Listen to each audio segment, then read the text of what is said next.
राम नारायण राम। आजच्या बदलत्या परिस्थितीत देवसुद्धा हे सगळं पाहून चकित होत असेल की आजचा माणूस नक्की कुठल्या मार्गावर निघाला आहे। आपल्याला हे मान्य करावं लागेल की आज समाजात कुठेही समता उरलेली नाही। फोडा आणि राज्य करा या नीतीचा वापर करून आज जातीच्या नावावर लोकांना विभागलं जात आहे। एक माणूस जन्माला येतो तेव्हा आपण सर्वजण सारख्याच प्रक्रियेतून जन्माला आलो आहोत। आपल्या शरीरात एकाच रंगाचं रक्त वाहतं, तर मग आपण वेगळे कसे झालो? कोणी केलं हे वेगळेपण? आज इथे आपण बसलो आहोत, कुणीतरी आपल्यापेक्षा उच्च पदावर बसलं आहे तर कुणीतरी आपल्या खालचं आहे। पण आज गरज आहे आपली विचारसरणी बदलण्याची, समाजात वाढत चाललेल्या जातीयतेचा पाया खणून काढण्याची। आज जातीवादाच्या नावावर लोक एकमेकांशी भांडत आहेत, पण या सगळ्यामुळे सामान्य माणूस आनंदी आहे का? उत्तर अगदीच नाही। प्रत्येक माणूस शांती आणि समाधानाने जगू इच्छितो हे म्हणणं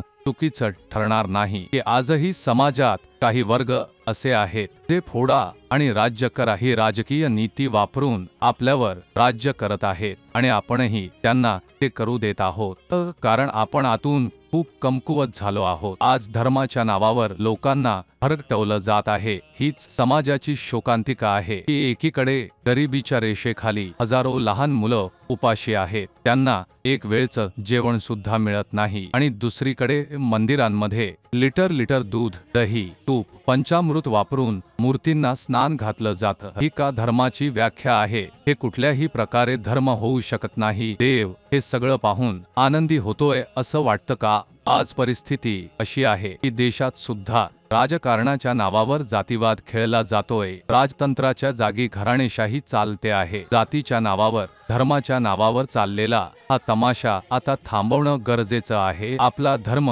इतका कमकुवत आहे का की कुणाजवळ बसल्याने किंवा कुणाच्या स्पर्शाने तो भ्रष्ट होईल? तो धर्मच नाही जो इतक्या लवकर भ्रष्ट होतो। आता तुमच्या मनात हा प्रश्न येत असेल की हे सगळं थांबवण्यासाठी नक्की काय करावं? यासाठी आपल्याला माणुसकीचा हात पकडावा लागेल।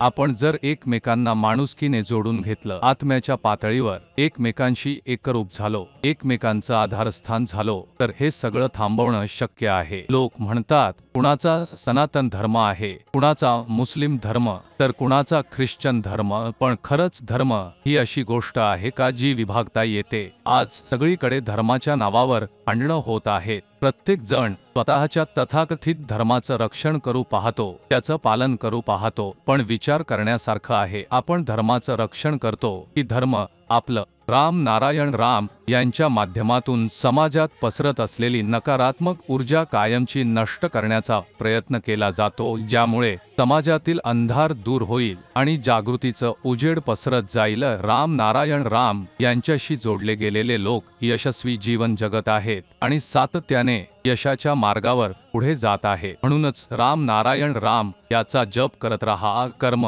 आणि धर्माची चिंता सोडून द्या। जेव्हा तुम्ही या बीजमंत्राशी जोडले जाल तेव्हा कर्म आणि धर्म आपोआप तुमच्या भल्यासाठी कार्य करू लागतील।